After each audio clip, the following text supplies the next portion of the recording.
Some recipes aren't written down, they're handed down.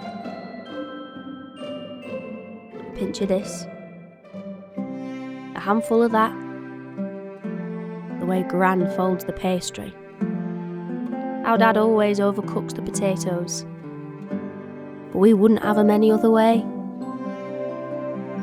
Because Christmas isn't about perfection, it's about the moments in between. The laughter over lumpy gravy, the debates about Brussels sprouts, the candles we light for those who taught us those recipes. This Christmas, leave what's on the table to us and save your time for who's around it.